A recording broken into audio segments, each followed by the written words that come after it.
Hi, welcome to everyone. I guess we'll just start the webinar now. So again, welcome to everyone who joined the CSSN webinar on Introduction to Shift, the multi-country project on sustainability and transition. We have three speakers lined up for today's webinar, and let me just go through the webinar series now. So basically this is a webinar series. It's not a standalone webinar. The series will cover, first is the introduction and overview of the project, and that's for today. And the three other webinars are supposed to cover the objectives of the project. As you can see in your slide, there are three objectives, and we're planning this webinar on November, January, and February for next. We'll notify you on the timing of the next webinar. This first webinar is only the introduction and overview of the project to give you a sense of what the project's trying to do and how it's planned to achieve its objectives. The subsequent webinar will go deeper into the objectives, which we hope will be useful for people who are more interested in terms of details. And also it's a platform to brainstorm for new ideas and et cetera, et cetera. So let's go through the agenda. So today's webinar, we're aiming to complete this webinar in like 45 minutes, 1 hour. The presenter will present their presentations.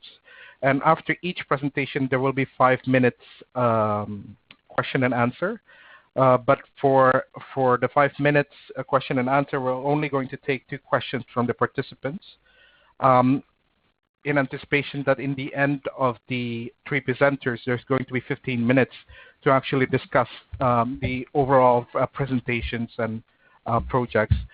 For participants during the presentation, if you have any questions, just put it in the chat box, in the questions and answers chat box, so you don't forget about it. And then in the end, we'll read all those questions and then address that to the presenters as well. So let me also, because this is a new sort of network, so let me introduce a little bit about the Civil Society Sustainability Network. So basically, CSSN, as we say it, is a sort of a result of the Amsterdam 2016 meeting. There are a civil society meeting in Amsterdam that aimed at that time we were discussing about sustainability and transition and donors withdrawal from middle-income countries and et cetera, et cetera. One of the recommendations of that meeting was to actually establish a network where we can actually share information and mobilize advocacy from the civil society to actually for the global response to have better sustainability plan and also smoother transition. At the moment, we're hosted by the ICSS. It's part of ICSS. And we're supported by the Open Society Foundations and a couple of other donors as well. Right now we're building a website. It's in beta stage, but we'll provide you with a link of the website in the end of the webinar. So without further ado, let's just go to the presentation. And this is the first presentation, which is the introduction to Shift. This is an overview of the project. The speaker is Greg Gray, and you can see in the slide, Greg is an active leader in the Southeast Asia region in the fight against HIV and committed activist with over 20 years experience in Asia in coordinating and managing projects and teams at community-based, national and international levels with skills in community mobilization, curriculum development, research, facilitation, knowledge transfer, advocacy, and skills development. You can also see where Greg has been working before. And Greg, let me ask you to start your presentation. Thanks very much, Rico. Good morning, good afternoon, good evening, everybody. I am Greg. I'm the technical advisor to the SHIPS program, which we are currently the principal recipients for the program, and we have an office based in Bangkok. Actually, the program has been running since January, but we really didn't get the entire team up and running until April of this year. So it's quite a new project. It's quite exciting for us. And thanks, Rico, for giving us the opportunity to really share some background information. I'll try and be as brief as possible so that we can cover as much space. Next slide, please.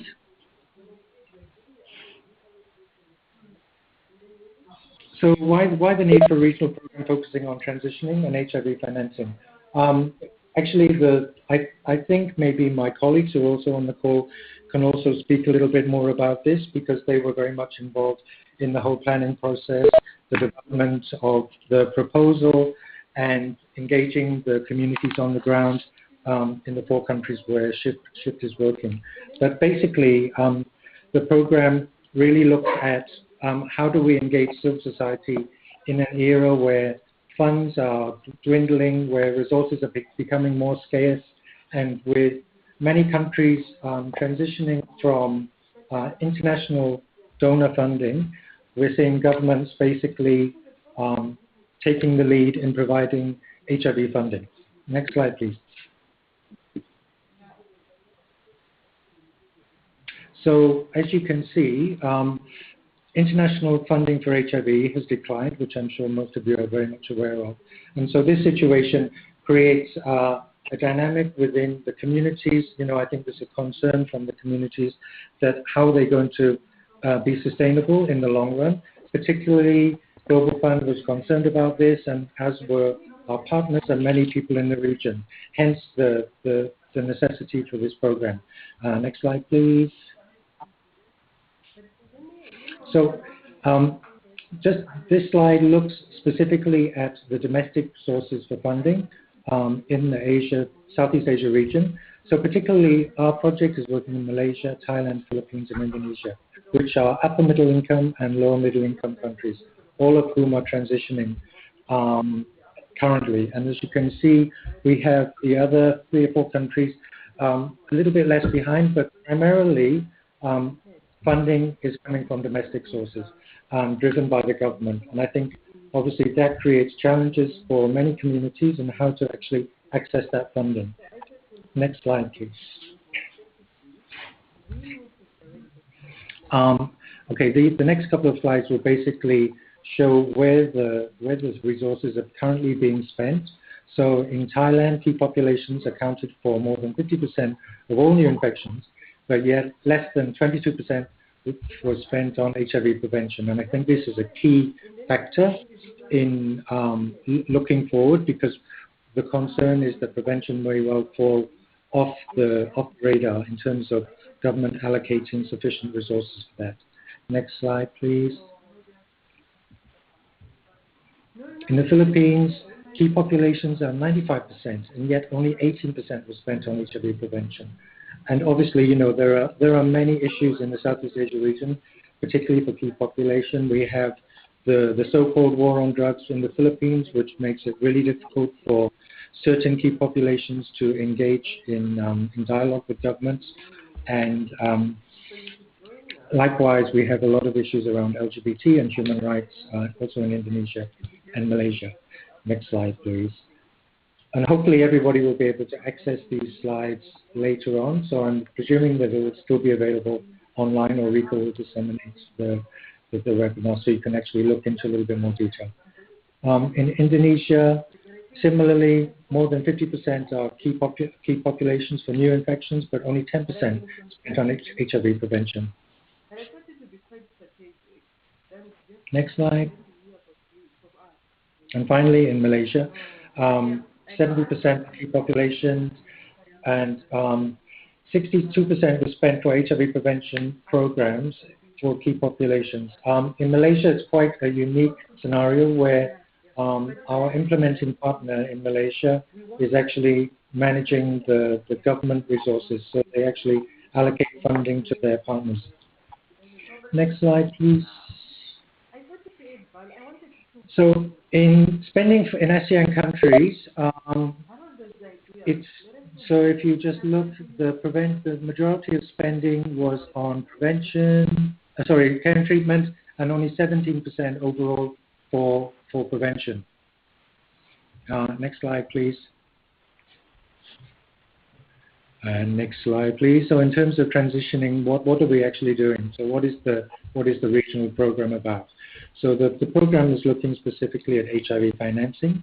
It's a 2-year Global Fund funded program, which we started in January of this year, hosted by the Australian Federation of AIDS Organizations, AFAO. So we have a regional international office set up in Bangkok, where I'm working with a small team of 6 people.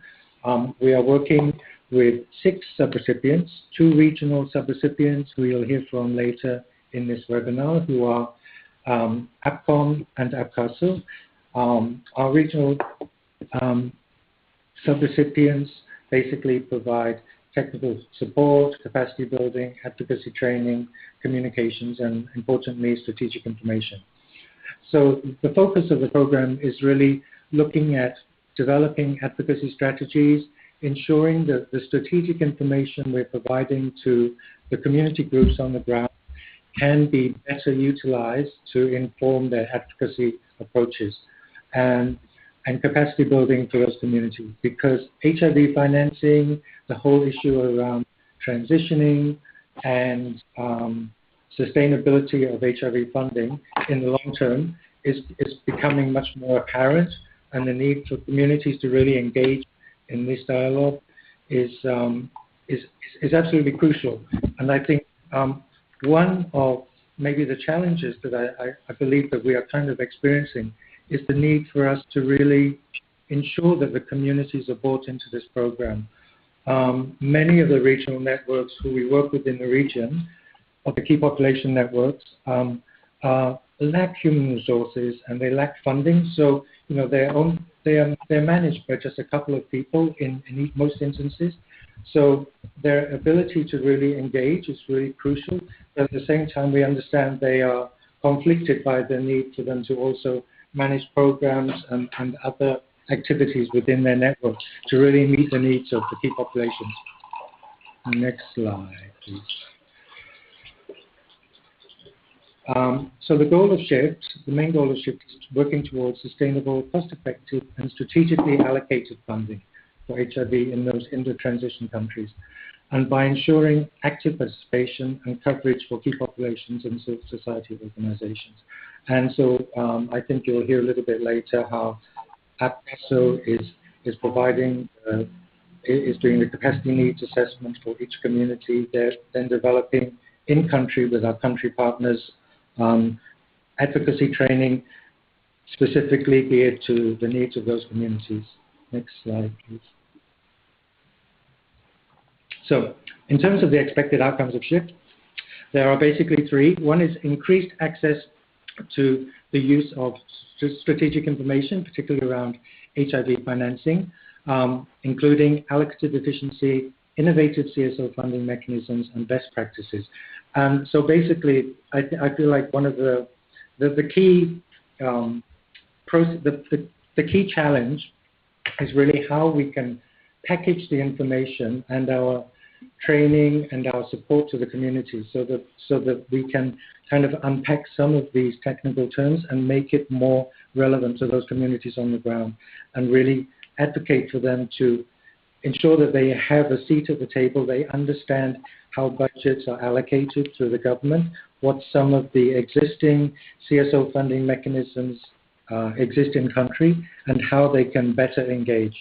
And in each instance, in each country where we're working, we've identified that the process is slightly different, and so we need to tailor-make the kind of strategies and approaches that our partners need to take in country to really better understand the budget flows, budget cycles, budget allocation, and what are the entry points for them to engage and have meaningful engagement. Another outcome is to really strengthen the expertise and technical skills of the communities that we're working with in those 4 countries, particularly around the domestic spending on HIV.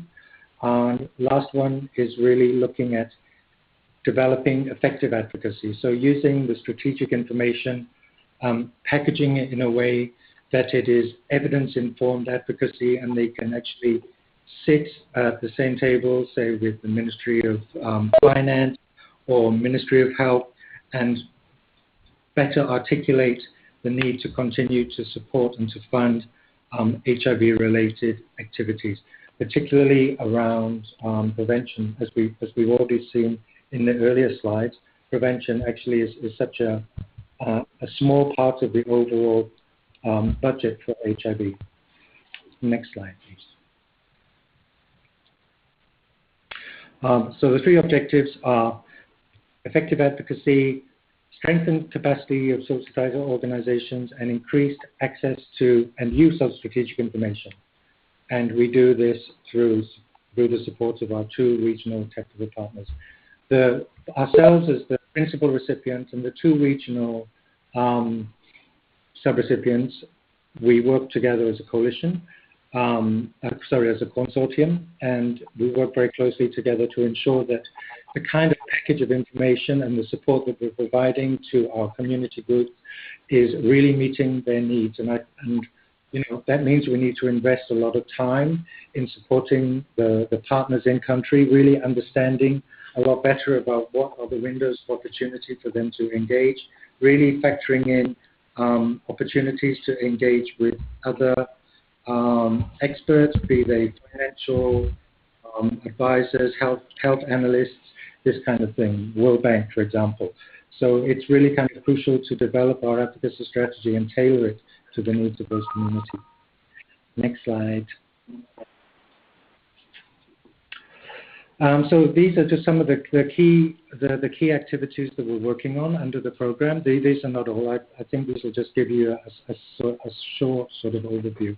So in terms of the effective advocacy, at the national level, we have forums and dialogues which look specifically at HIV financing. In fact, we recently had a regional forum which was hosted by our Malaysian partner, which is Malaysian AIDS Council, looking specifically at CSO financing mechanism, and particularly looking a little bit more in depth at the CSO financing mechanism that exists in Malaysia, and really trying to unpack that and identify opportunities for further engagement, look at some of the gaps and challenges within the actual framework that exists within the CSO funding mechanism.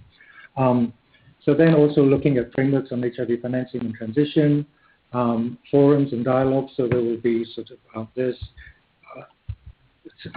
technical working groups are set up in each country, which will be comprised of the community, and to really engage in a lot of the advocacy activities. In terms of strength and capacity for CSOs, we're looking at capacity building assessment, carrying out training workshops, specifically looking at HIV financing, better understanding what is understood in the finance world as a lot of these finance components. And I think this is something that we've been struggling with since the onset, because a lot of the terms basically come from the finance sector, from banking sector, such as allocative efficiency, etc. So how do we present that in a way that's more easily understood by the community, particularly those at a local level? I feel like our partners at the national level have a much better understanding and much better ability to engage with stakeholders and decision makers, whether it's government, Ministry of Health, the TCM, for example. But at the local district level, more often than not, the communities don't have that kind of capacity. Next slide, please. And the third final objective is to really increase, as I mentioned earlier, the use of strategic information. So APCOM, our partner, will be looking to develop studies and reviews of existing ways of domestic funding, which includes universal healthcare, domestic funding mechanism that exists. They're also doing a study on cost criminalization and looking at transitioning planning. In terms, they're also looking at from a regional perspective, so we want to have a broader view, not just focusing solely on the 4 countries that we're looking at, but also develop technical forums, looking at what's working, what's not, how to best engage other stakeholders, and looking at other partners in country who may be better positioned than we are to provide technical support. We are also, through APCOM, developing a knowledge management hub, which will basically be a repository for all information related to HIV financing in the region. And through this process, we also have developed a baseline evaluation, which has just recently been completed. Next slide, please. How are we doing for time, Rico?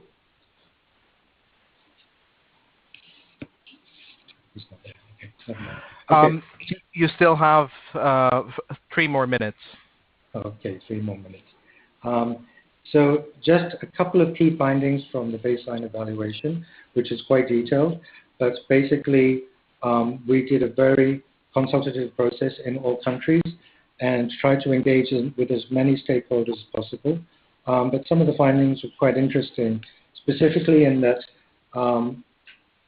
the funding mechanisms not so easy to access, particularly for CSOs, say at the district level, domestic resources. There are often bottlenecks within the existing systems that exist. In Thailand, for example, sometimes the budget holder with the district hospitals, and often the community is not even aware that budgets may actually be able for them to access. So we're trying to unpack some of that and just make it a little bit more transparent. Transition plans are a myth, even though all of the countries who are in process of transition are supposed to have transition plans. For most instances, with the exception of the Philippines, the partners that we spoke to and the communities and other organizations were not even aware that these transition plans exist. So on one hand, we have a lot of talk about transition, sustainability, and long-term financing. Yet the challenge really is to ensure that everybody is suitably informed about what is the process, how they can engage in that process. And likewise, for the communities to be sufficiently empowered and have a better understanding of the need to be better advocating for resources to be allocated to certain priorities, specifically certain key populations where the investment needs to be made as opposed to, say, general prevention programs. Finally, another key finding was that allocative efficiency needs to be improved. I'll just kind of leave it at that and then make it time for me to the next slide.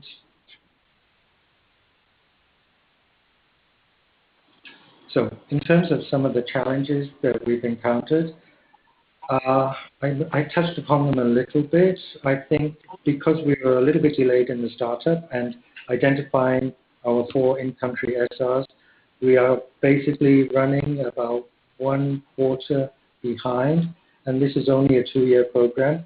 So, you know, the window of opportunity for us actually to achieve anything within such a small time frame and to really build the capacities of the community and better unpack what it is that we're trying to do and to get the buy-in is very small. So I feel like we're constantly playing catch-up in terms of the activities, and this is challenging not only from the side of program implementation, but also for how to manage the expectations of the community as well. In terms of grant management for ourselves as the PR, working across 4 countries, that shouldn't be 5, and working with 6 SRs is quite a challenge because we have to have one consolidated report that goes to the Global Fund, and each country or each organization has slightly different financial reporting.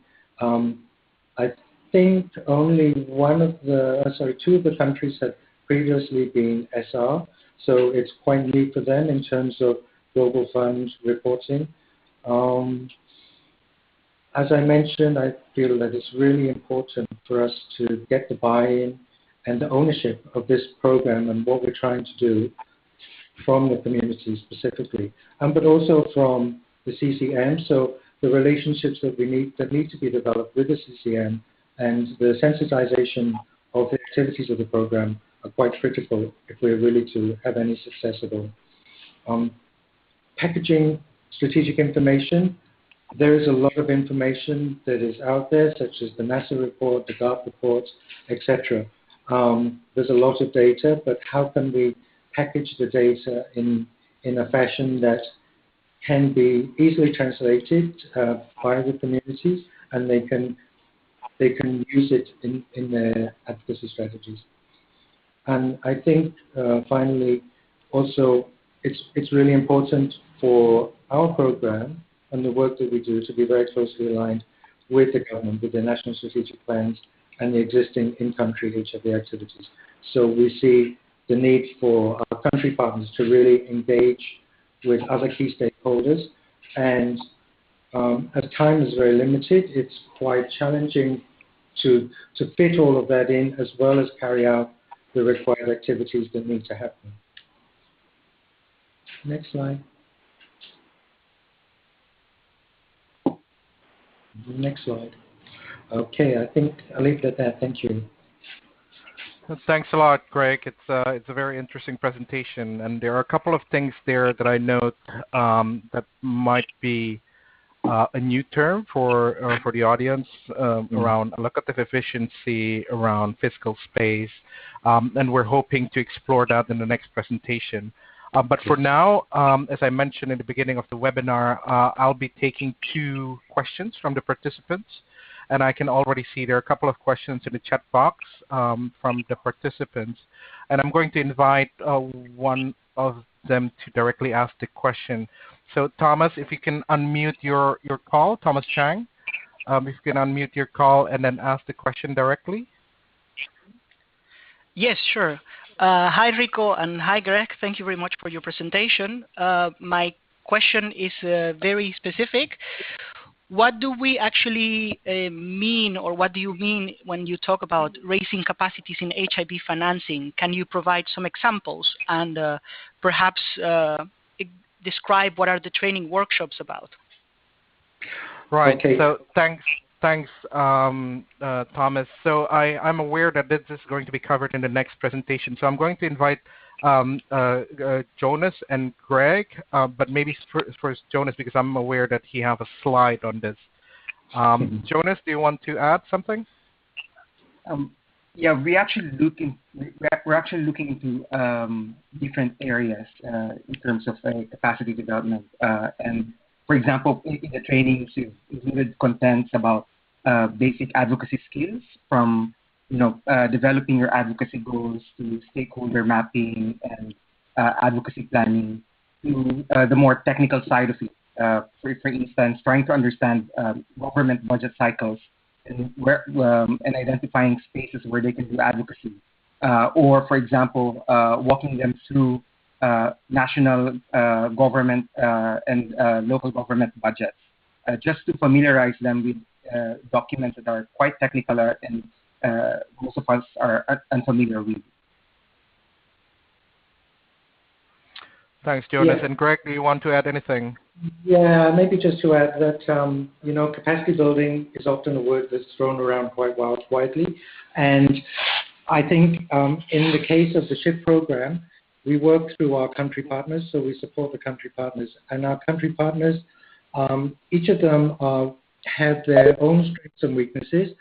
Primarily, they are organizations that are community-driven, and they have long-standing work with the communities. But obviously, in the area of HIV financing, most organizations are not really aware of a lot of these technical terms. So first of all, we have to kind of really unpack what are we talking about in terms of, as Jonas said, about understanding budget cycles, understanding what is allocative efficiency, understanding what is fiscal space, understanding how the budgets are actually allocated.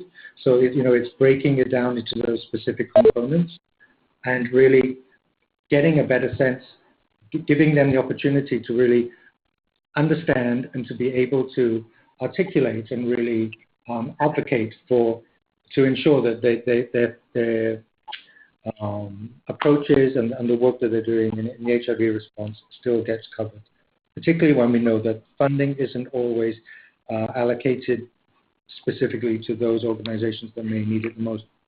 And I'm thinking a lot around, harm reduction and LGBT, for example, in some of the countries that I mentioned earlier. Thanks. Thanks, Greg. So I'm going to, besides the chat box, there are a couple of hands raised as well. So, but I'm only going to pick one, and then we have to move on to the next presentation. So I'm going to pick it alphabetically. Katja, you raised your hand. Do you want to ask your questions? Yeah. Yes. Go ahead, Katja. Yeah. Thanks a lot, Greg, for this presentation. It's really great to see that such needed initiative is in place. I just wanted to say that at OSF we have been supporting budget advocacy for about 3-4 years now, and I think there are important lessons that we would be able to share with you because, as you rightly identified, the biggest challenge here is the duration. 2 years is really not enough given the delays. So I just want to suggest I know the objectives will be probably at the other webinar discussed, but having another opportunity to have an exchange of what has worked in our case, what was difficult and why, how would we do it differently, so that you could also maybe learn from this. Just a few examples from what you mentioned and the suggestions that I have. For example, there is really a need to identify new strategic partnerships in order to be successfully in budget advocacy. And it's not easy because these partners need to be sometimes from a different area, not HIV advocates, but those who are reading budgets well, already engaged with the Ministry of Finance. So that's the biggest challenge. But I think if we identify them now, it's really going to bring us successful partnerships later on. And another challenge and that I think is important to pay attention to is how to align the timeline of the projects, not only with HIV activities that are going to happen on the ground, but also with the budget processes that's going to happen, so that, if you do a training, so that the groups could engage with the budget process that's going to come and not the one that has passed, because if they miss a year, it's going to take them another year then to be able to intervene in budget advocacy work. So that's just a few ideas, and I really think there is a lot of need to exchange information between the regions also. If we could organize another call that would focus specifically on lessons learned from previous budget advocacy efforts, I think we would learn from each other a lot. Thanks, Katja, and I agree. I mean, there are a lot of things that we can learn across countries, but also across regions as well. So I'm going to invite, because the question is quite broad, and I'm going to invite all the presenters if you have any response to that. Sure. Can I respond? Yeah, sure. Yeah, thanks, Katja. I think your suggestions are really pertinent. And actually, we've already reached out to Anya at the former Eastern Europe Harm Reduction Network, and she shared a lot of resources and a lot of really good intel about some of the challenges that they experienced, and also some of the tools that they developed, particularly for the budget advocacy. And it was kind of interesting on the call. I think I spent a couple of hours on the call with her, just sort of unpacking, and the more we talked, the more we realized that there were so many synergies between both programs. And actually, I had had a conversation with the International HIV/AIDS Alliance last week and suggested that maybe, if we were going to plan something collectively, perhaps with themselves and with other partners, that it would be really a great learning opportunity to bring us together to really kind of thrash this out. And like you say, we don't need to reinvent the wheel, because the work that's happened in Eastern Europe is really kind of setting the scene. Great. Thanks, Greg. And just to add from CSSN, there are a couple of, so we've been in talk with AFAO as well in terms of how we can formalize this sort of lesson sharing and experience sharing processes. And we're expecting to do something in the early 2018 to enable people to actually share all these experience and information effectively. So I will have to move on to the next presentation, considering the time. Amy, can you, so the second presentation is about enhancing capacities of HIV CSO and HIV financing and sustainability. Next slide. So it's going to be presented by Jonas Bagas from APCASO. And you can see the introduction there. Jonas Bagas is an HIV and LGBT rights advocate. He's currently based in Bangkok and working as program officer for APCASO, a regional CSO network on health, human rights, and social development. So Jonas, I'm going to ask you to start presenting, and you will have 10 minutes. Okay. Thanks. Thank you, Rico, and thank you for organizing this webinar. Next slide, please. So as Greg mentioned, capacity building is an integral component of the SHIFT program. It's one of the objectives of the program, and it's linked to the other objectives, which are to support advocacy on HIV financing and sustainability in 4 countries, and generating and utilizing strategic information on HIV financing and sustainability. APCASO, we're a regional network of health, human rights, and social development CSOs in the Asia-Pacific region. We're one of the sub-recipients of SHIFT.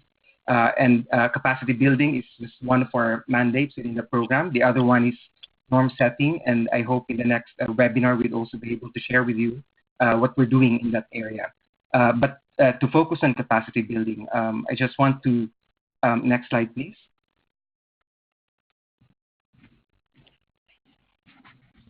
I just want to explain the approach that we have taken to develop our activities under this component. We've developed a needs assessment tool that aims to scan advocacy-related capacity issues of the in-country sub-recipients and their coalition partners, specifically looking into their programmatic, organizational, and individual capacities, as well as other capacity issues in relation to enabling environment and external linkages. And we use the tool to organize in-country structure discussions with the country SRs and their coalition partners, and use the results of this process to develop to design the content of our advocacy trainings, and also and this is still, we're still in the process of developing the TA package, but we're also using the results of the needs assessment process to develop a set of TA activities for our in-country partners. Next slide, please. So we've conducted 3 advocacy trainings so far, tailored to the specific needs of our country SRs and their coalition partners. And it balances, I guess, content, technical content and advocacy-related content. So for example, in Malaysia, where advocacy capacity of the advocacy capacity of our partner organizations are closely linked to service delivery, we chose to develop the first design according to expand their basic advocacy skills first, to make sure that HIV financing is an issue, part of their advocacy objectives, who are the stakeholders in this area, developing advocacy plans that are linked to HIV financing. And by next month or in December, we'd actually have another advocacy training in Malaysia, specifically on the technical side of it, so focusing more on HIV financing issues. In Indonesia and in the Philippines, the advocacy training was much more broader. We've included sessions and discussions on the HIV financing landscape, understanding the budget cycles in both countries at the national and local levels, reading technical documents and government budgets, understanding HIV financing concepts. And I'll go to that later, because I understand that Meg has raised a point about allocative efficiency. But the idea is trying to familiarize community organizations, not just with country systems, but also with financing, HIV financing as a new arena for advocacy. Next slide, please. For the TA package, so for each of the country where we've conducted needs assessment, we've identified specific capacity needs and recommended some activities. And I've listed here just some of the examples of suggested TA activities for the country. When we were developing the concept note, we just allocated, some lump sum for travel and TA activities in the 4 countries without really anticipating what kind of TA activity should be implemented. But now that we have more information, then it's clear what kind of support the community organizations actually need. And some of these TA activities actually need not to be implemented by the regional consortium, but some of them can actually be sourced at the country level because capacities also exist on HIV financing at the domestic level. For example, these activities include sessions to further unpack local budgets, reviewing their strategies periodically to look into spaces to do advocacy. Most of the organizations have their existing notions already on where to find resources for the HIV response, but at the regional level, we keep on challenging them to look to other spaces to do advocacy on HIV financing. Also, to review the strategies regularly to mitigate risks faced by advocates on the ground, especially due to criminalization of specific key populations or due to declining or conflicting civil society spaces in these 4 countries.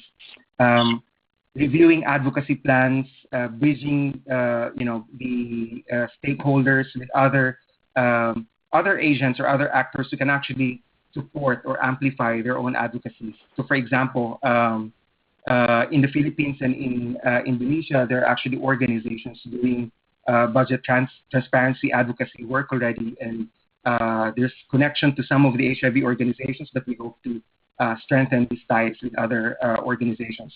There are also other organizations that are doing work on local governance and participatory budgeting, and we hope to link our HIV communities with these organizations.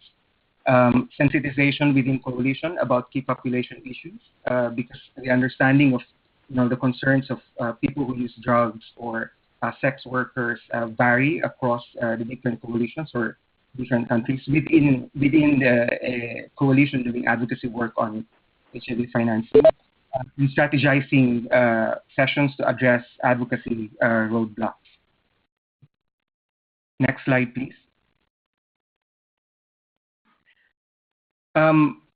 One of the when we were developing the concept notes, we always encountered these HIV financing concepts that created dead ends for many of those who worked on developing the program. So, for example, fiscal space, allocated efficiency, and spending. And personally, based on my experience as we implement the advocacy training and develop the design for our capacity building program, we actually don't teach these concepts as standalone concepts to community organizations, but rather teach them to frame their understanding of HIV financing. So, for example, allocative efficiency, and I think Meg is right that it's such it's a technical term, economic, and in a sense it creates a tenor around efficiency and cost saving. But we actually discuss allocative efficiency from the perspective of increasing investment for key populations, saying that governments, when they invest more for key populations, then they achieve more impact for their HIV response. But at the same time, we include also the notion of equity, that we're pushing for investment for key populations because government should also deliver more for those who need the most. Fiscal space is also another concept that we introduce in our trainings. And for many advocates at the regional level, we always fear that this is too technical and wouldn't be, and community organizations would find this hard to understand. And when we're actually implementing during our implementation of the advocacy trainings, we realize that that's not exactly the case. So when you explain fiscal space as the budgetary room for the government to increase its public spending for the HIV response, community organizations and advocates are able to link these to specific cases in their context. So, for example, in the Philippines, for 1 year, the Duterte government announced that they would provide free tuition fee for college students. which they weren't able to sustain because there's no available fund and there's no money for the government to sustain the program. And they used that as an example to understand fiscal space in the context of HIV financing. Next slide, please. Okay, before I go to some of our reflections in our work, I'd like to go back to a question raised by I think it was Thomas about how do we what kind of capacity building or how,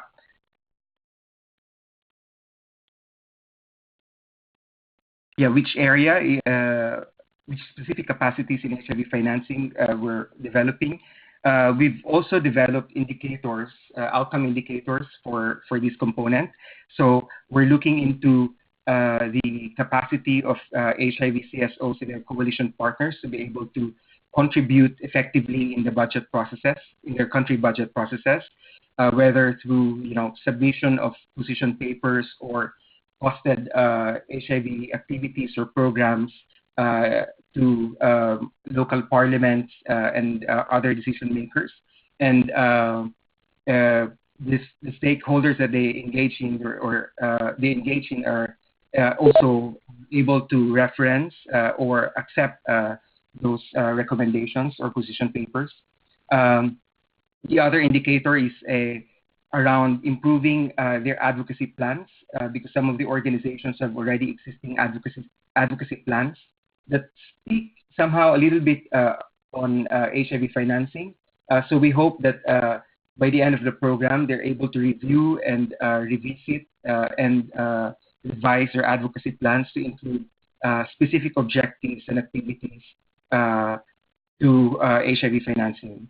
And the third indicator is for HIV CSOs to be able to identify and engage in new venues for advocacy on HIV financing. So that could be new areas in terms of, perhaps new government agencies to engage, new geographic areas where they implement advocacy on HIV financing.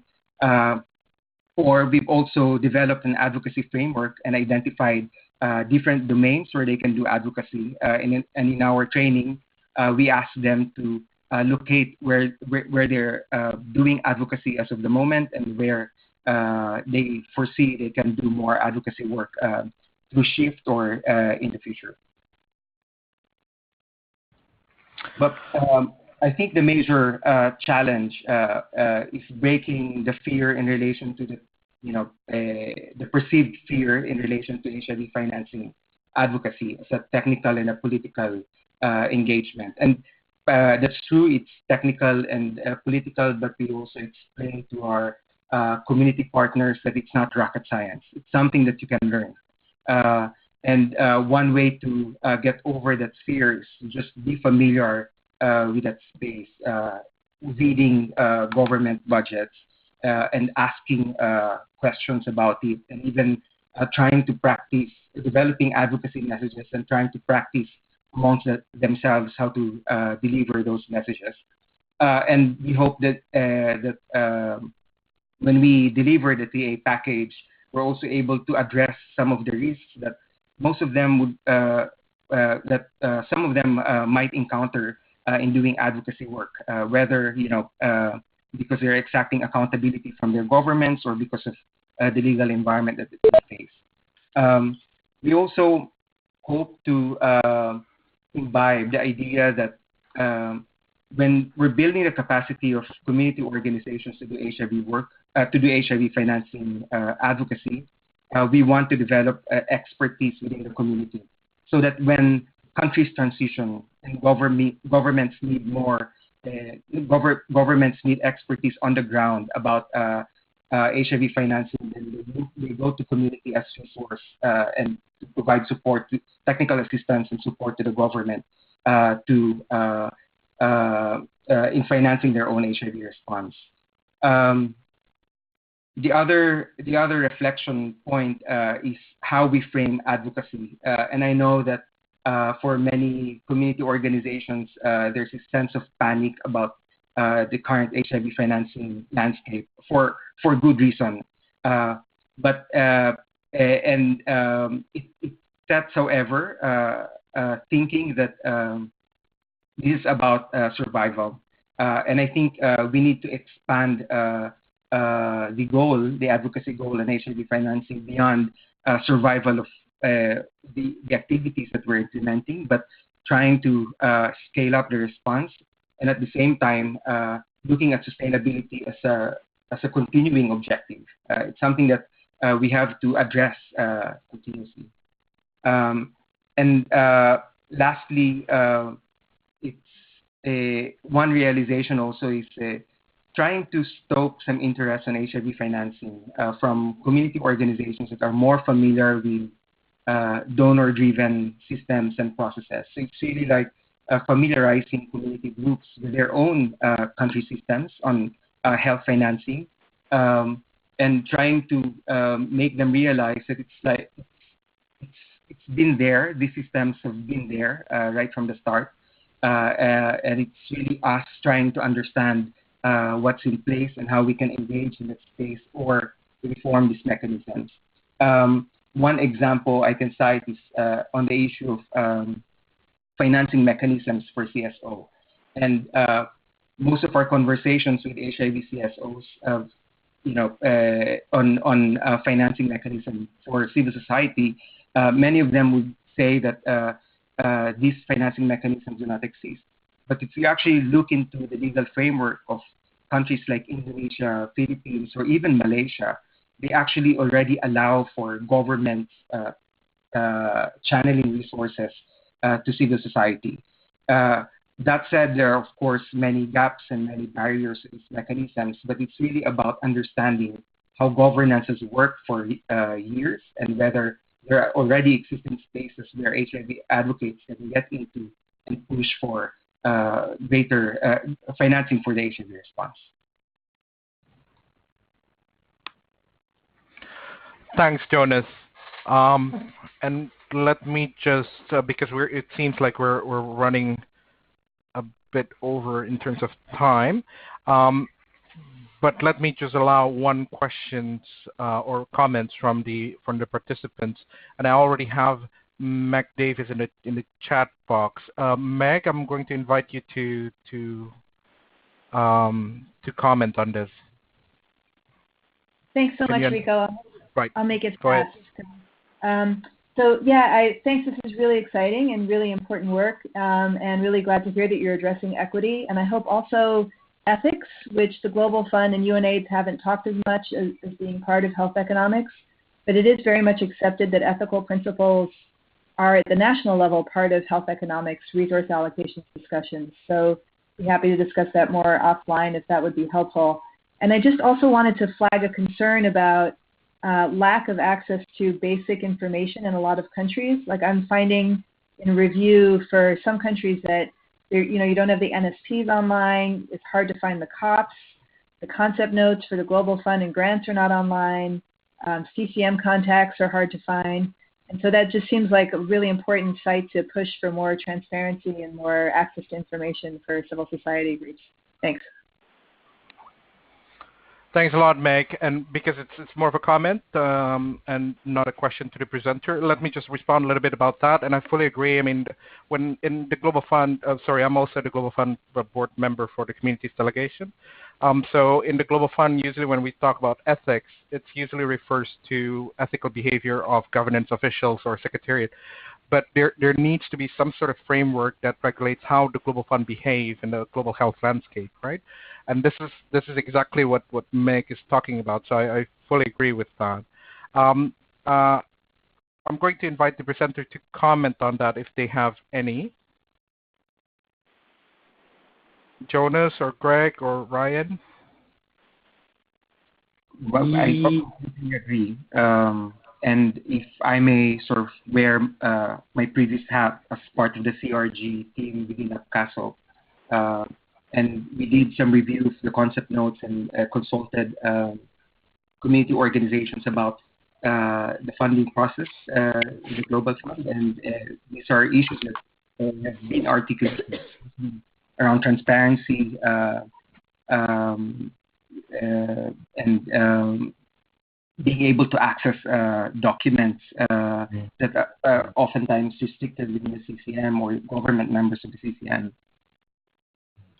Yeah, this is Greg. Hi, and hi, Meg. Yeah, I just agree. I think, actually, when we did the baseline assessment, many of the findings from the assessment were specifically around the lack of access of information and the fact that many of the key stakeholders in country were not aware, either of who's sitting on the CCM, whom to contact. So, it's this basic kind of information that the Global Fund is supposed to ensure is open and access to everybody, but it's actually not there in reality. And I'm happy to share that report with you, Meg. In fact, I'll email it to you now. All right. Thanks, Greg and Jonas. So let's move on to the next presentation.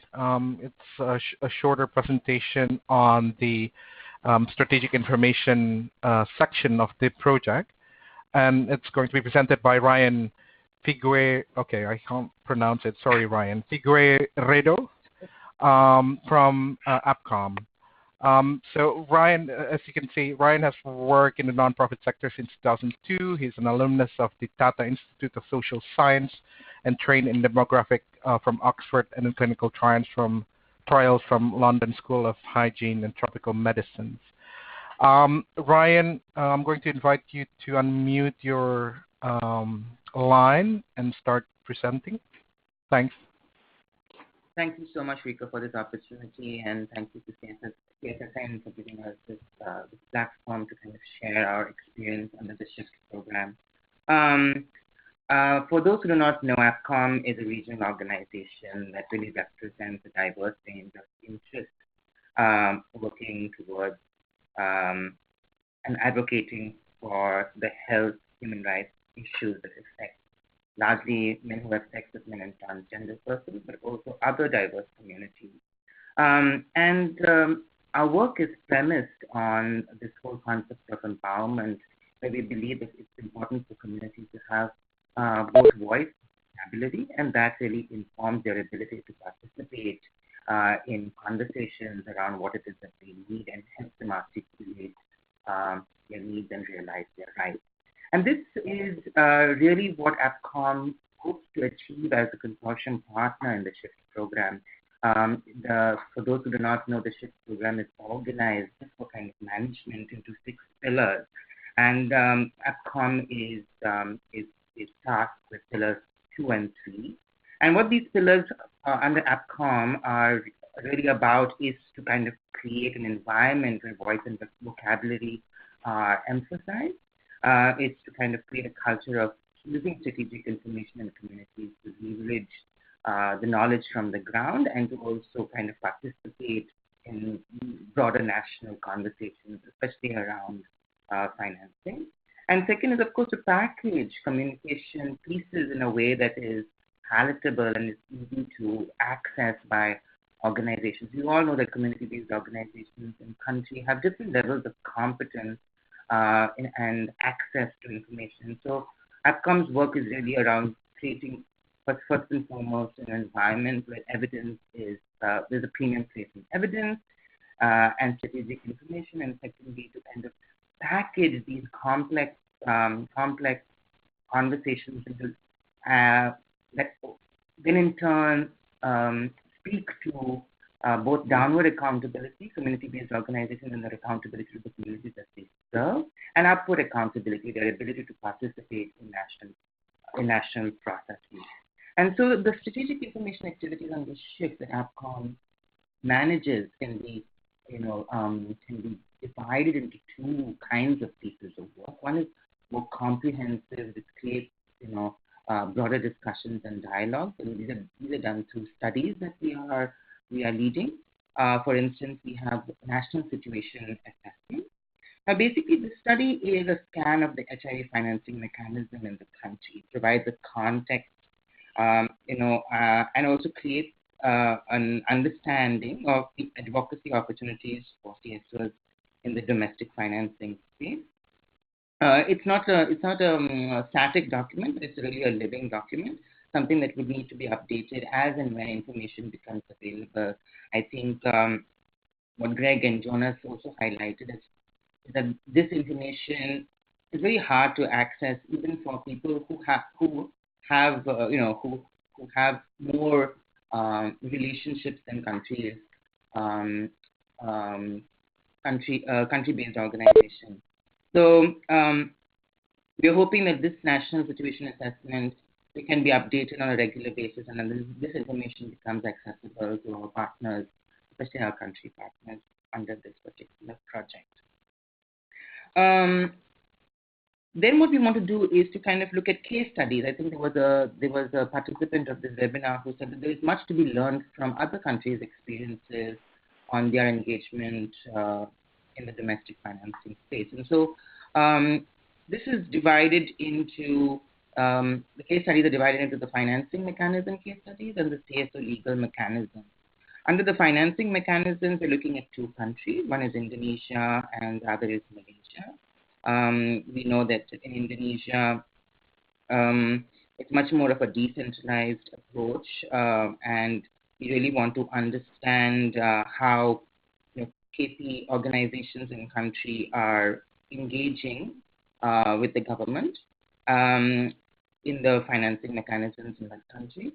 Whereas in Malaysia, it's more of mechanism that is more federalized, central government controlled, if you may, and MAC, the Malaysia Aid Council, is a good example of that. So we hopefully want to document in these two case studies how IAC and MAC, navigate this complex funding mechanism ecosystem.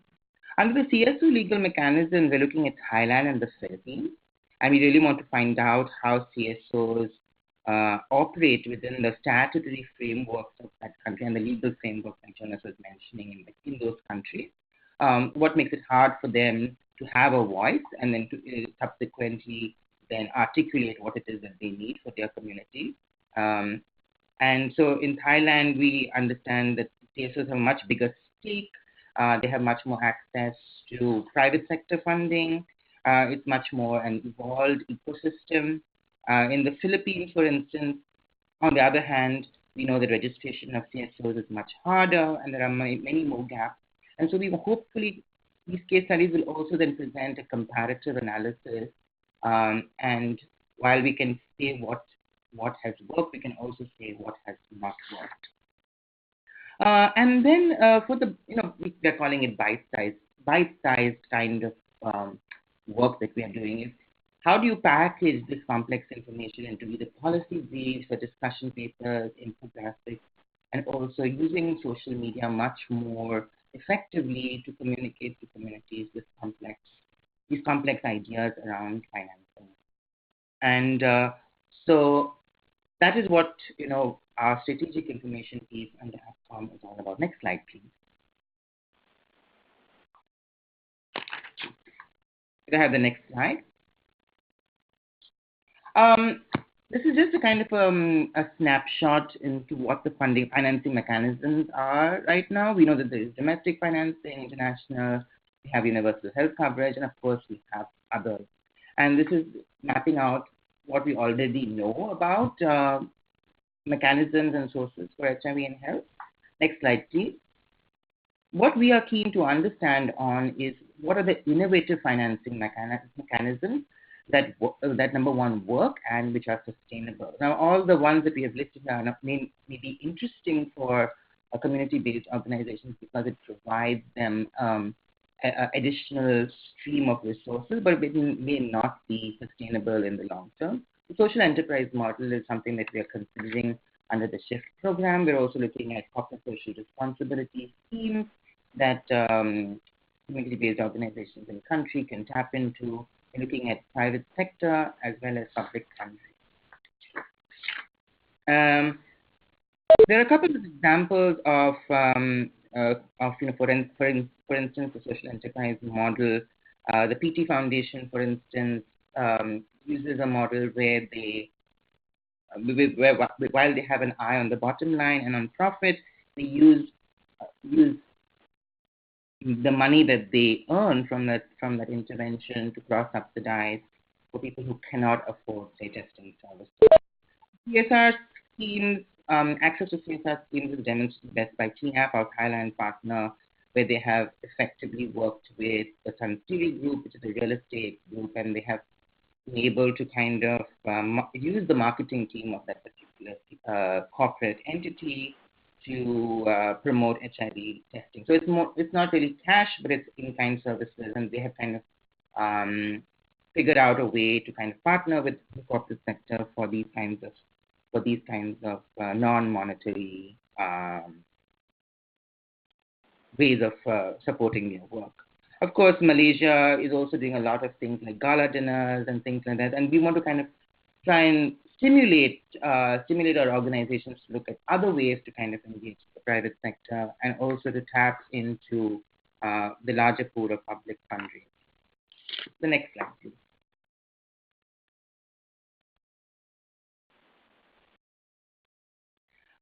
The Knowledge Management Hub is really pivotal in our whole conversation of making community-based organizations, giving access to community-based organizations to strategic information. This is really a platform, an interactive platform for users to kind of access this complex information and to kind of give them ways to use this complex information in a way that is meaningful to their context.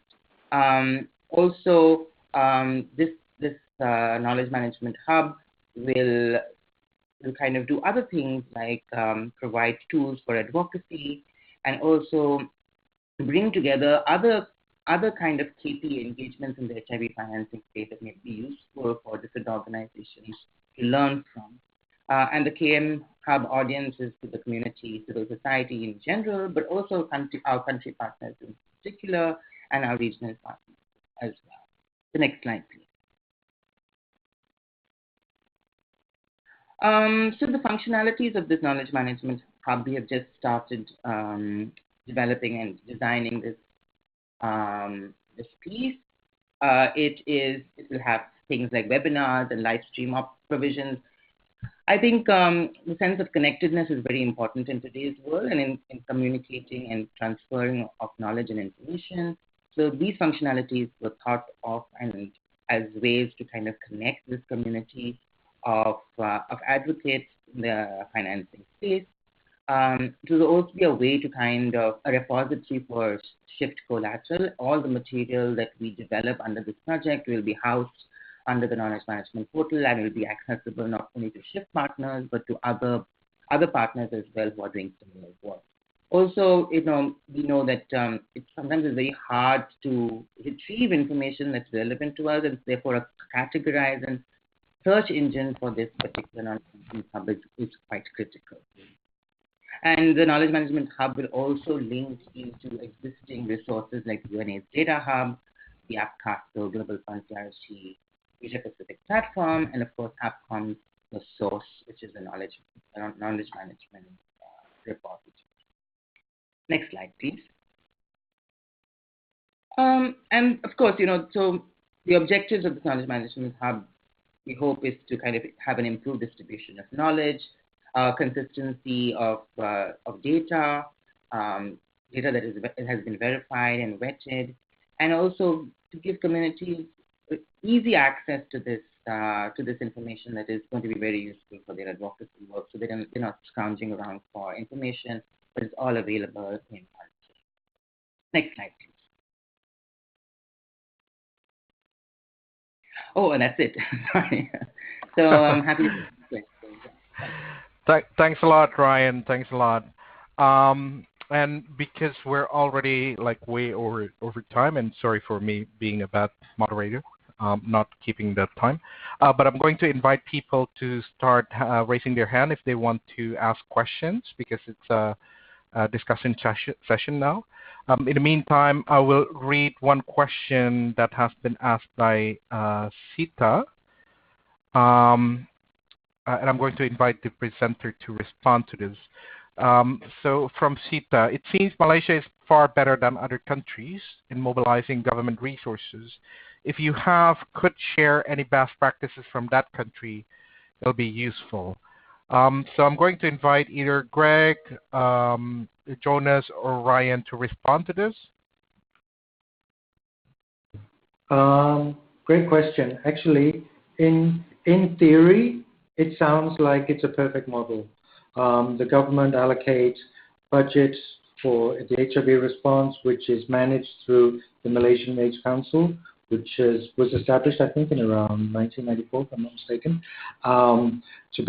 to act as the kind of intermediate to then further distribute funds to key population and organizations to run programs.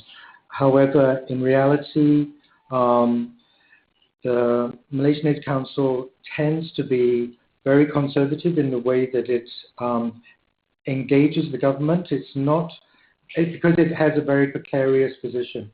If it rocks the boat too much, they're concerned that their funding will be cut. So, issues around LGBT, particularly MSM, are very sensitive to the government. So it's actually very difficult for them to really push, and particularly because there's always a lot of negative media coverage around key population issues in Malaysia. And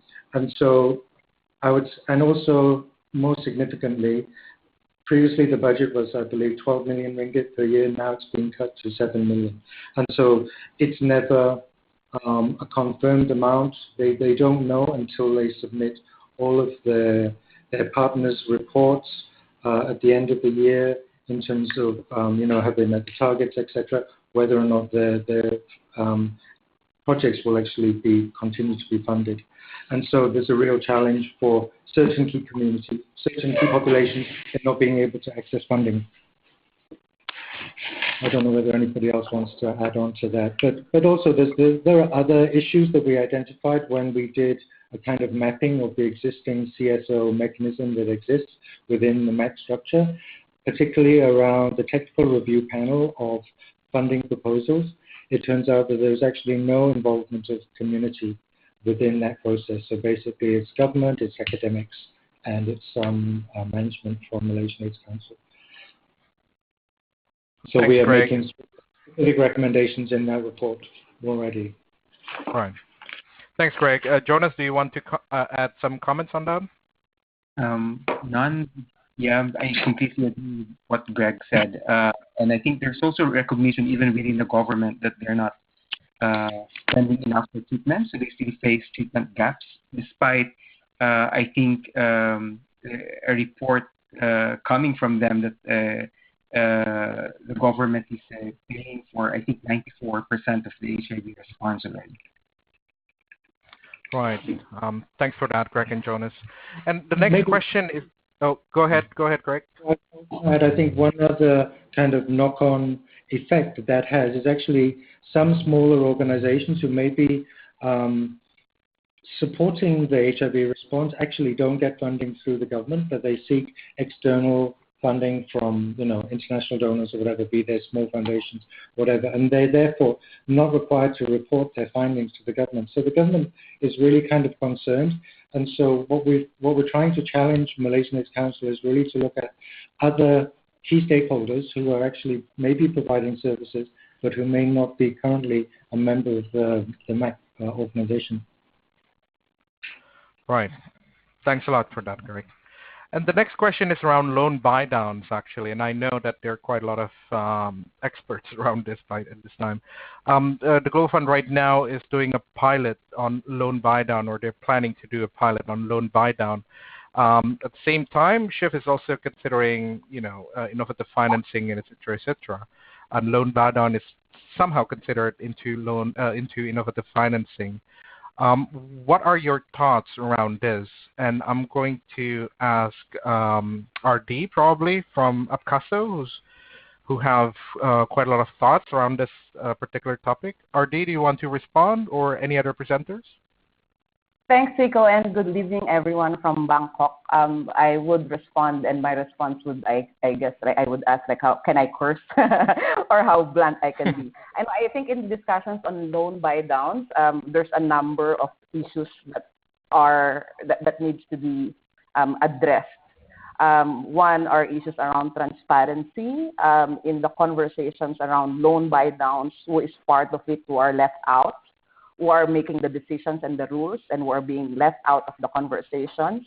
What is the accountability of the groups that are behind it? And we know that Global Fund, as Rico has mentioned, is part of right now groups that are piloting models of loan buy downs as a financing mechanisms for HIV, TB, and malaria programs.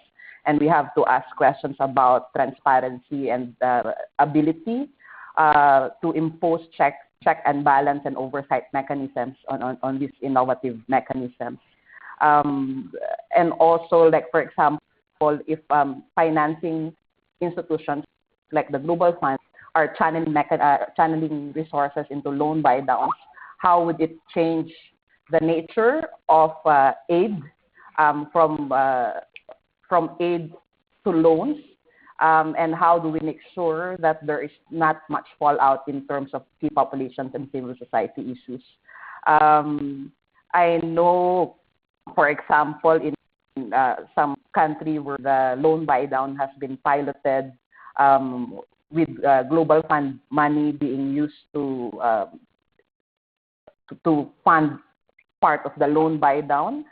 In terms of members of key populations and civil society in that country, not even knowing even if they're part of the country coordinating mechanism, and even the government members of the CCMs not even knowing that it has happened. And we have to ask questions of why this is happening in the first place, and to make sure that, one, civil society and others are actually in the know of what's happening, that we as civil society activists and actors bring this issue out in the open and facilitate a space for discussion and pushing back. Otherwise, it's quite scary. We should be able to we have a legitimate, how do you call this, legitimate reason and expertise to be able to push back against loan buy downs and to be able to say, to define for ourselves how we want innovative financing mechanisms to be rolled out. So I think just that in terms of groups like CNSS facilitating discussions and bringing this into the knowledge of key populations and civil society groups. Thanks. Thanks a lot, RD. Before I wrap up the call, because we were way over time, there are a couple of you who sent me an email and on Skype message checking when is the next CSSN webinar. So in this series, we're going to try to do it in November, January, and February. There's also another webinar that we are planning that focus on transition failure. So we're going to have panelists from civil society activists from countries who are already experienced transition failure as a result of a bad transition policy. So we're going to try to arrange that by the end of November, but we're still confirming speakers. So, and I will of course provide you an announcement of the webinars through the through the middle income country mailing list. Okay, so thank you for all that have joined so far, and I apologize that we ran over time quite a lot. The recording of the conference will be made available in CSSN website. I'm going to email you separately to all the participants on the link, and there's also going to be a short summary of the calls as well. Sorry, just one last thing. So Greg is raising his hand, so he's trying to make an announcement. Greg, go ahead, Greg. No, just to say that we previously did a short webinar hosted by ourselves to look specifically or unpack allocative efficiency, and so that was run by UNH Data Hub, and the webinar is still on the Facebook page, the SHIFT Facebook page. So if you're not familiar with the SHIFT Facebook page, I'll pass that link to Rico, and maybe we can promote it that way. So it's really, he went into a lot of detail to basically unpack that. Right. So, yeah. Greg, while you're talking also, I have a question, because a lot of the project documents is quite useful for other civil society groups who wanted to do similar projects or in the process. So, for example, like a list of indicators or even the proposals and et cetera, et cetera. Is there any plan to actually make that available to public without sensitive information, of course? Sure. I think most of them will. We're looking at moving them over to the knowledge management hub when that is up and running, which will be operated by platform. But I mean, in the meantime, if anybody does need information, or maybe I can certainly share with you some resources that you can pass on if you have any interest, if people have interest in them. All right. So thanks a lot. Right. So thanks a lot, Greg, Jonas, Ryan, and RD for this webinar. And thank you for all the participants that have been joining for 1.5 hours.